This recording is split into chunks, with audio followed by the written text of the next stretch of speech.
Mr. Friedman, my question really goes to part one of your speech. Sure. It seems like you mentioned the word coercion, persuasion, and exchange about a half dozen times each. Right. And I think I understand the difference between exchange and coercion. But I'm confused about persuasion. And my question is, and perhaps you can answer it as quickly as I offer the question, but what is the difference between commanding somebody, A, commanding B to do something, i.e. coercion, and A, persuading B to do something? The difference is that A commands B on the threat that if B doesn't do it, he goes to jail. Or if B doesn't do it, he gets hit over the head. In my opinion, I am going to distinguish between persuasion and coercion entirely on the basis of the actual use or threat of use of physical force. Not mental persuasion, not brainwashing. I find it impossible to accept brainwashing except under conditions of physical coercion as well. You may have a person held violently and brainwashed in that sense, but other than that, the fundamental distinction I would draw is the use of force. Well, let me ask you this. You seem to say that coercion is bad, and I think persuasion is good because it helps us achieve the necessary cooperation and uniformity that makes the society hold together. But what are the implications of the freedom of the individual when individuals are barraged by all sorts of persuasive communications, by the media, by lawyers, by I understand. Business executives, by professors? We're constantly being persuaded. And what would John Stuart Mill say to my fear of being so persuaded that I really don't have free choice? He would say to you, and I would say to you, as long as there are alternative channels of persuasion, as long as there's freedom of different views to be held, well then, I'm not worried. Maybe I should be, but I'm not. The real problem arises when you only have one thing you hear. Now, it is coercion. If you are prevented by force from expressing a view, if you're a citizen of the Soviet Union, you're dressed with a great deal of persuasion. But the sources are limited. And if somebody else wants to come in and try to persuade you differently, if a Solzhenitsyn or a Sakharov wants to persuade you differently, he's prevented how? By the threat of physical force. Or now, the fact that we have a great many different channels of persuasion is a very healthy thing, as long as there's no monopoly. And the real problem arises when we don't have a proper, well, let me give you I mentioned that one of the worst things we have is a control by FCC of radio and television. Why? Because it reduces the range and variety and alternatives of persuasive material. It gives a special advantage to the advertisers. You ought to have a system of radio or TV in which material can be disseminated the same way it is in print, in which you could do it through fee TV, paying for it, or other ways. But we use force, namely the denial of a license, the fact that a policeman will come and put you in jail if you operate in contravention to the FCC rules, to prevent alternative means of dissemination. In my opinion, that's why you have had a wasteland of television, in a phrase that Minnow used some years ago. So I think the fundamental answer to your question is that we must strive to keep all channels open. And if we do that, then it's very tempting for individuals to say, I want to be free of that. You know, freedom imposes costs as well as benefits. If you have to make up your own mind, that's a terrible thing.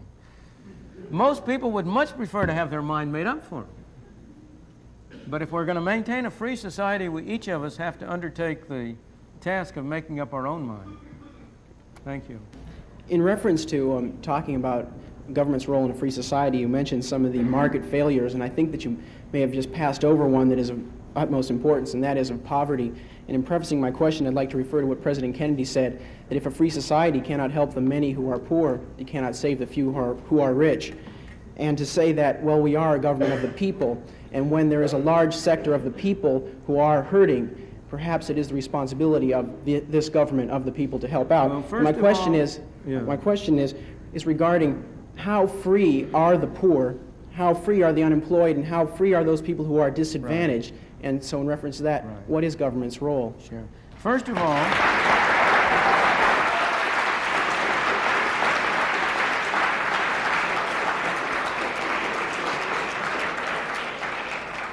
I'm glad to see one vote for the poor.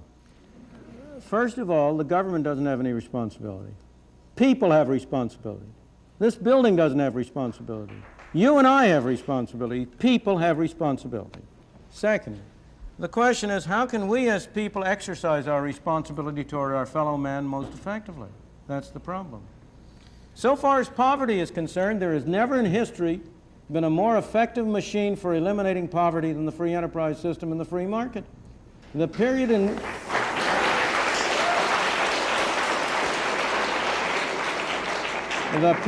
which you had the greatest improvement in the lot of the ordinary man was the period of the 19th and early 20th century. Those of us in this room are the heirs of that. We benefited from the way in which our parents and our grandparents were able to come here. And by virtue of the freedom that was offered to them, were able to make a better life for themselves and them and us. But next, if you look at the real problems of poverty and denial of freedom to people in this country, almost every single one of them is a result of government action and would be eliminated if you eliminated the bad government failures. Let me be precise and specific. Why do we have so high an unemployment rate among black teenagers? It's a disgrace and a scandal. Why do we have so high an unemployment rate? First of all, because we give them lousy schooling through governmental schools, which make them unqualified to hold decent jobs. And second of all, we require employers to discriminate against them by not hiring them unless their productivity is enough to justify a minimum wage. The minimum wage rate is the most anti-Negro law on the books. And it's an anti-Negro law because it precisely, having first not enabled the young blacks to have a decent schooling so that they can have productivity, we next deny them the on-the-job training that they might get if you could induce employers by being able to hire them for relatively low wages to give them on-the-job training that would make them qualify for higher payment and higher productivity. In the third place, we have constructed a governmental welfare scheme which has been a machine for producing poor people. We have induced people to come under control of welfare. I'm not blaming the people, don't misunderstand me. It's our fault for constructing so perverse and so ill-shaped a monster as the whole set of welfare programs we have under which we encourage people, families to break up. We encourage people to move from one part of the country and come to another, under which we have, in effect, made many people poor. And yet, when all this is said and done, have I ever been where? Welfare or poor. I have, sir. Of course, more so than most of the people in this room.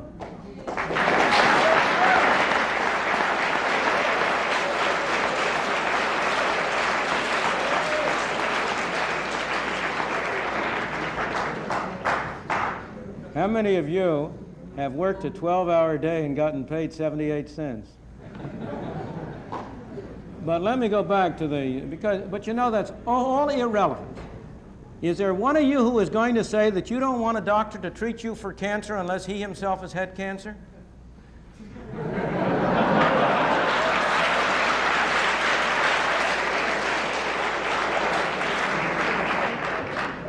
I could go down the line. But when all is said and done, while there are people in this country who are worse off than other people, by and large, even the poorest people in this country are relatively well off compared to the conditions in many other countries in the world.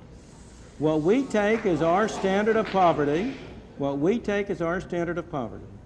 is above the average income of all of the people in the Soviet Union, let alone of the people in India or China or in other countries. Now, that doesn't mean we should be satisfied with it. We are a wealthier country and we've been more productive, and we should set higher standards by ourselves. But by the same token, we ought to have a sense of proportion, and we ought to recognize both the source and the problem. You say that you believe many people in America believe in your definition of freedom from coercion, and I might agree with you, but I also believe that many people in America believe in a different kind of freedom, and that is freedom to well-being, a certain level of standards, fair housing at a good price, education, etc. The other thing I want to say is that the system has built into it the poor remain poor and the rich remain rich, and that is an externality of the system. It is not built into the system at all. It has never been true. It's simply a false. If you look at the evidence, there is an enormous amount of mobility from one class to the other. In fact, there used to be a saying, 3 generations from shirt sleeves to shirt sleeves, which reflected exactly the opposite effect. So it simply is not built into the system. On the contrary, there's a great deal of mobility within generations and between generations, and we shouldn't argue on the basis of false factual premises. That mobility, well, let me continue because I'm not sure it really has an effect on the question. Because it is not immediately easy to become in the wealthy class. There are certain parts of the system which make that virtually impossible for the real person. Now, I believe that this freedom too represents the belief in equality as opposed to liberty. And I wonder, is it possible to build a system based on this equality, which I believe that many people agree in, and would not be willing to sacrifice to the liberty of freedom from? Well, I'm not going to be able to give a full answer to your question because you've asked a very, very complex question, and so you're going to have to pardon me if I am a little dogmatic. But I only want to suggest that the statements I'm making are not without some thought and reason behind them. In my opinion, a society that aims for equality before liberty will end up with neither equality nor liberty.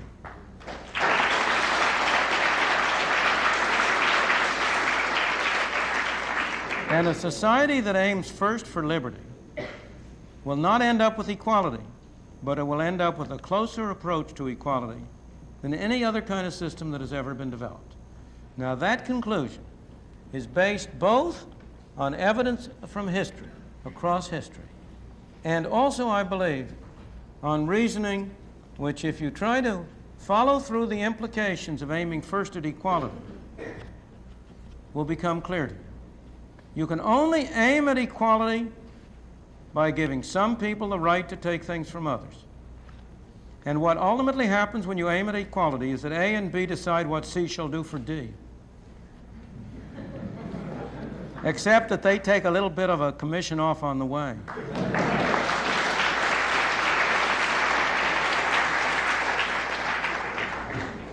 I'd like to ask a question on behalf of the lawyers in the audience.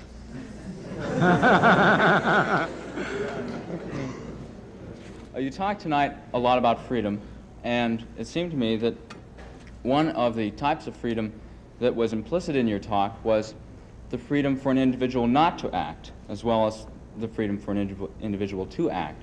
And this,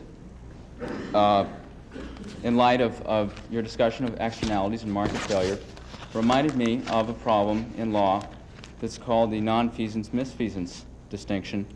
And the typical example is the Good Samaritan paradox. And that simply is, if I'm walking alone on a beach, and I look out in the water and there's somebody drowning, does society have the right to impose upon me the duty to rescue that person in the water? In other words, am I no longer free not to act? And so the question I'd like to ask you, Professor Friedman, is under what circumstances may government in a free society impose upon an individual a duty to act? Note the shift you've made. You started with society and ended up with government. Are those synonymous? That's a rhetorical question that has an implied answer. It sure does. Let's go back.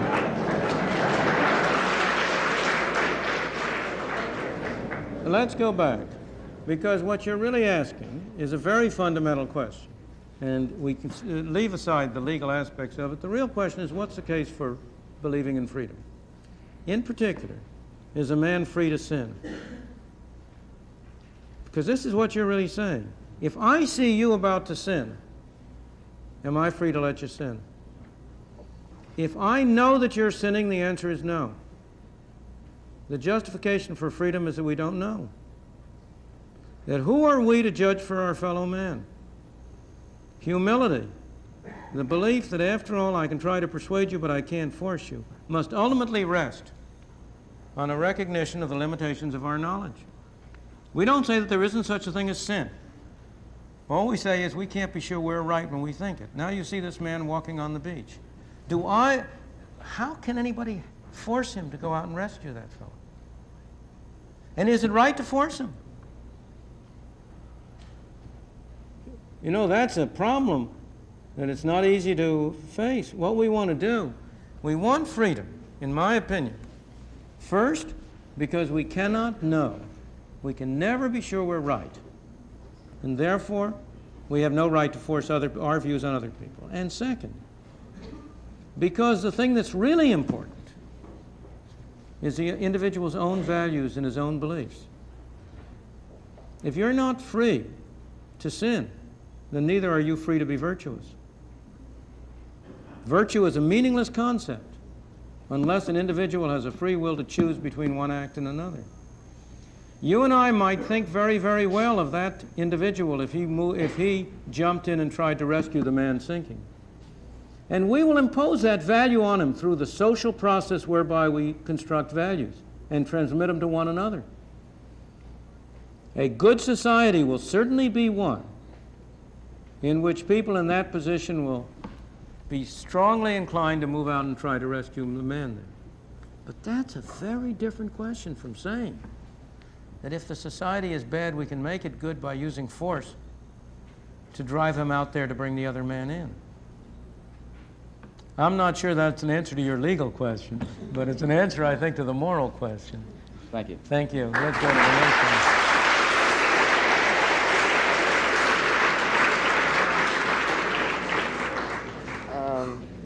Okay. In your book, Capitalism and Freedom, which I've read cover to cover, Gee, thank you. you presented the thesis that capitalist society was a prerequisite for a free and democratic society. But how does this fit with the example of South Africa, a nation which fits your criteria for a capitalist society? It has relatively unregulated free enterprise, market diversification, and multinational participation, but in no way could be considered free with apartheid discrimination and forced labor by the passbook law. I'm afraid you read the book from cover to cover, but not line by line. Because you will find that the statement in question is that a free market economy is a necessary, but not a sufficient condition for a free society. I have never argued that it's a sufficient condition, only that it's a necessary condition. So I said in there, I gave examples of societies which predominantly relied on market economies, on market mechanisms for their economy, but yet were not by any stretch of the imagination free societies. So I don't believe that's a contradiction. I think free societies are very rare things. And most societies at most time in human history have not been free. So I don't know any simple formula to produce a free society. I only know that if you don't have a market economy, you won't have a free society.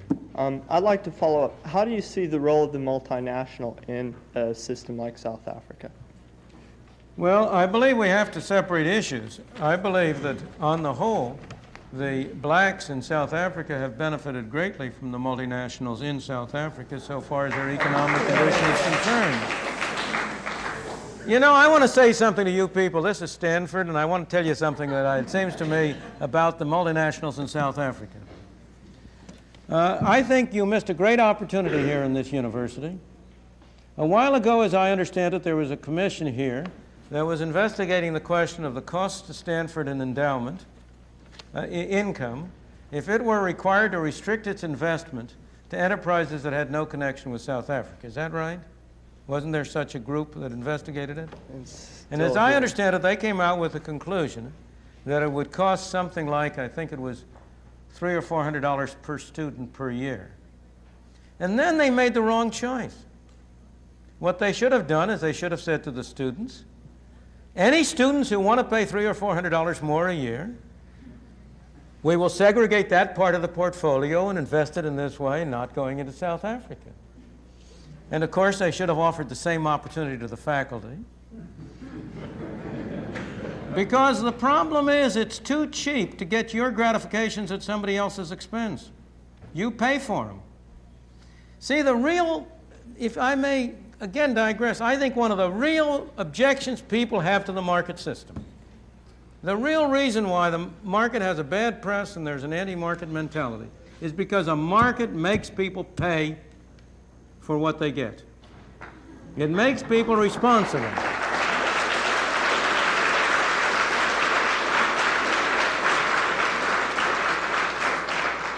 And of course, everybody would rather have somebody else pay for them.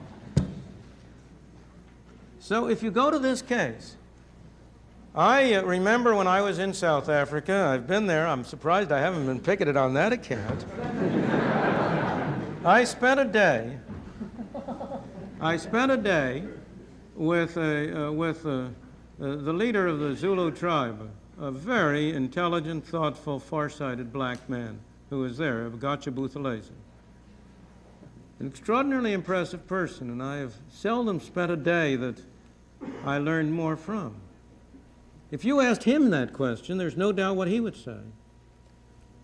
And what he did say, what he has said in public speeches, that the way to help South Africa is not to cut off the capital, which provides the opportunity for expansion and for employment for the blacks, but that's not the way to help South Africa. That's not the way to help the blacks. Changed his mind a month ago. No, he didn't. Yes, he did. He made a speech of a different kind a month ago. He said he had lost a great deal of hope in the possibility of having the kind of multinational, multiracial society that he had been expecting to have. That's because it's a capital crime to say explicitly that you supported international. Well,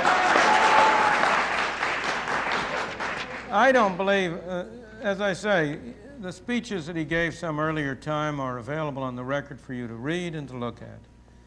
It's, in any event, as I say, I do not believe it is an issue. I think it's an issue that each one of us must face separately. I think each of us should be willing to put his own money where his mouth is. Can and does the marketplace deal effectively with irreversible externalities? I'm not sure you've touched For upon it example? completely. And this is a hypothetical, but may be true, air pollution, assuming that the world can only handle so much pollution, can we really leave it up to the marketplace to deal with that sort of an irreversible or potentially irreversible externality? Well, insofar, there's no difference between irreversible and non-irreversible ones.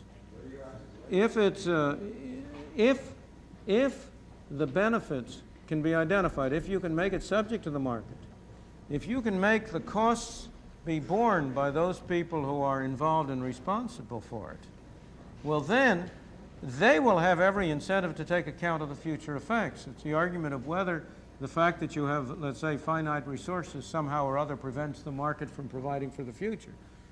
So that the situation for what you're calling irreversible is, I think, no different for the non-irreversible. In the case where you have strong externalities, the fundamental answer to you is that there is no good solution. You see, we must not let the best be the enemy of the good. Utopianism is a great disease. The idea that there's something wrong doesn't mean that there's something better. So that in many of these cases, there may be no good solution. That's why I stressed that I do not think you can make a hard and fast list of what things government can do. You have to look at each case and look at its pros and cons. But you have to be even-handed, and in that evaluation include government failure as a likelihood as well as private failure. On the whole, my impression is that governments have been far less farsighted than private individuals have been. That they have been far more willing to play fast and loose with the distant future than have private individuals and private groups.